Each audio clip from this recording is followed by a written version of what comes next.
Bill Cohen here, Cohen on Content, all things digital. Kim Sarubbi, president of Saddle Ranch Productions. Kim, I got a couple of questions for you. Okay. But before that, I want to just tell you guys, I gave you a break. I didn't send any of these out while Tony Himes was doing his interviews from, what was the last domestic show? Infocom. From Infocom. You got him. But we got too much going on, so I had to come out too. You're back. I'm back. Want to give you a heads up. By the way, if you go to dailydo.com, Adrian lists all of the upcoming trade shows basically around the world. So, you know, we send him emails saying, hey, when's the next? Emerging Display Technology Conference, August 16th in San Jose. I don't know what that one is, I don't go. 6th Digital Signage Investor Conference. Hey, you know what? The Digital Signage Investor Conference is in New York. I go. This year, do me a favor. If any of you actually gets, I know it's great networking, but I'm curious to see who actually finds funding, because that's the reason network operators go. They're looking for really that first and second stage funding. They're not going looking for mergers and acquisitions. My God, the phone doesn't stop ringing for those. But I'm curious, is anybody actually finding that kind of funding? Now, I'm going to be getting an interview done with Markovsky again, the venture capital guy. Actually, he's an investor, not a venture capital guy. And I'm talking about second stage. But in the meantime, if you do, let me know. DIPA, DPAA, Digital Media Summit, October 19th, also in New York City. Interesting one right after another. DPAA, don't confuse that with DSA, DSF, or any of DPAA is really an organization for advertiser-supported networks. It's like the Advertising Association for the cable industry, or for broadcast, or for magazines. It's specifically for us.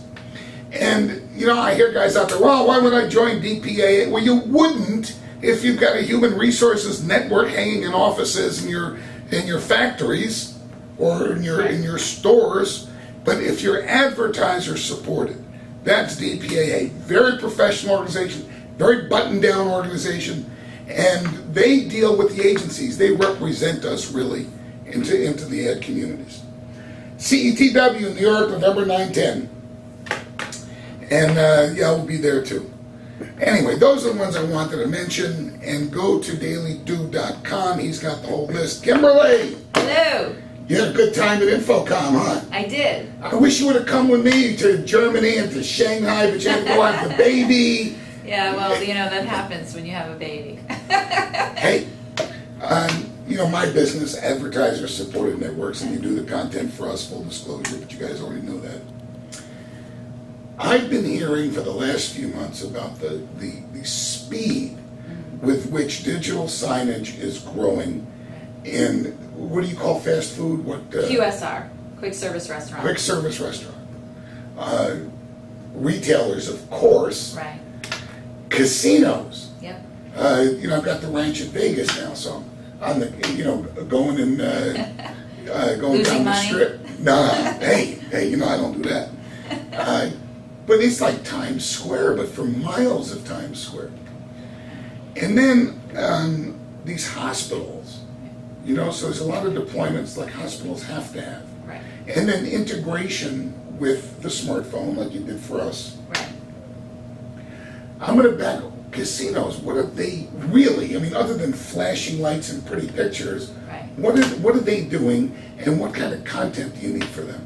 And why? Well, you know, it really depends, because within a casino, there's lots of people who have ownership of lots of different screens. What does that mean? What do you It mean? means that different departments, and even within a casino, you'll have a restaurant that's not owned exclusively by the casino. You'll have a club that's not owned by the casino, but the hardware and the software that's in there sometimes is owned by the casino. Okay. So when you have a digital signage deployment in one of my clients, it's a challenge, because you're dealing with so many different endpoints and so many different end users.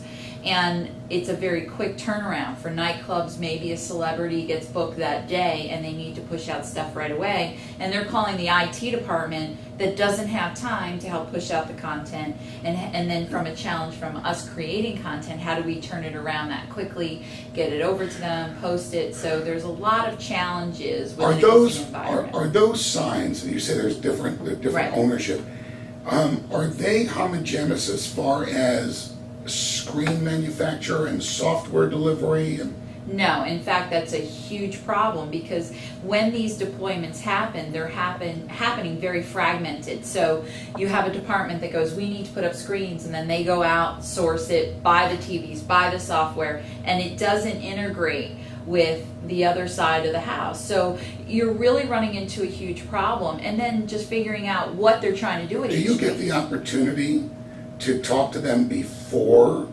they look at you grinning now? I am grinning. I wish I had the opportunity to talk to them before, and it's a very maverick style. Okay, let's just get up what we need to get up and get it quickly done, because casinos are 24/7. Things are moving so fast that we'll figure out, what is it? It's a TV, right? We'll figure it out as we go. But what's happening now is you are finding that at a very high level, they are trying to consolidate the whole program. Let's get all the same TVs. Let's get the same software. When you say at a high level, are you going to be doing Kim does Monday Night Football at the Foundation Room in Vegas, right? I do. And you invite each All the week executives. for different IT and Yeah, marketing. well, it depends on what teams they like. That's how we figure out who comes. Whose software do you use to determine who gets what teams and what games? We bet the line. I see. Kim, that's too hard for me to follow. Too many different cooks It is. stirring the pot. What about retailers? I see that I was walking through the studio before. I see you guys got a new retailer client. Yes. One that I never heard of before. Yes. It's a painting or art. Well, it's a gallery. It's a gallery. See that? It's a gallery.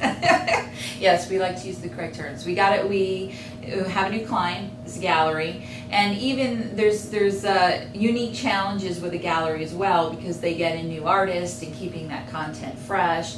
And then they're also in Las Vegas, so the challenges of what are you using the digital signage for? Are you using it to get them into the gallery? Right. That type of thing. That really has the same basis then, the same baseline as all digital signage deployments. Yep. What's the objective, and creating the Yep. content to fill the objective. Yep.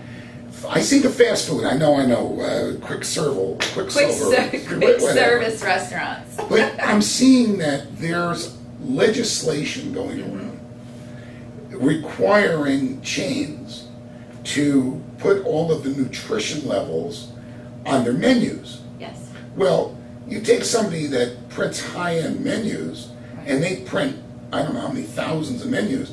If they get their ketchup from another supplier next week, that's a different, to change all the menus?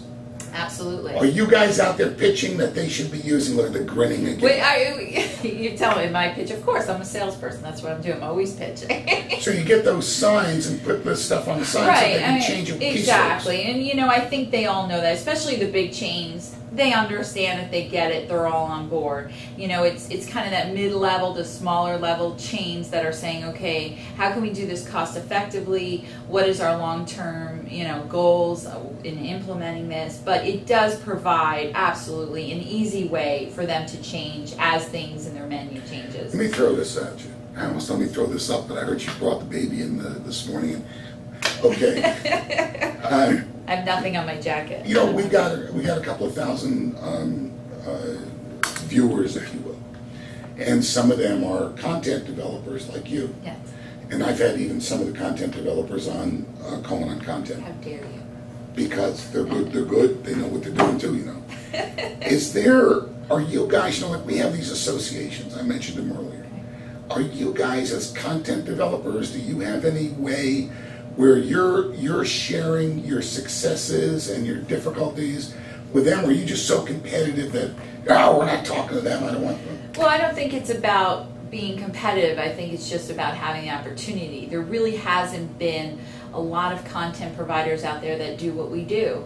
And I would be absolutely open to that and saying, hey, let's all get together and understand what are the best practices and what we should be doing. Because, you know, instead of having all these digital signage deployments where people say, hey, we could do our content ourselves, put together an organization that says, look, this is the right way to do it. I don't want to give away the keys to the castle, but, you know, say, hey, look, there really needs to be some sort of melding of the minds. Where this is going too long already, because, you know, we talk too much. I know. I'll get you back. Now, you know I'm going to get a bunch of emails. Yes. And I think that in talking, I don't think you're really talking about starting another association. No. Just some kind of, at least, communication. Right. And I think that the associations are trying to move in that way of creating something that would be more content-centric. Okay. All right. We're not going to spend any more time on this. I think you got enough. I don't know when this goes up anyway. I know they're going to move on it pretty fast now that Tony's got all his stuff up. So that's it. Going on content. See you next time. Just see me next time. And I'm going to talk to a software developer next. I'll get that up for you. And then we're going right into the money guys.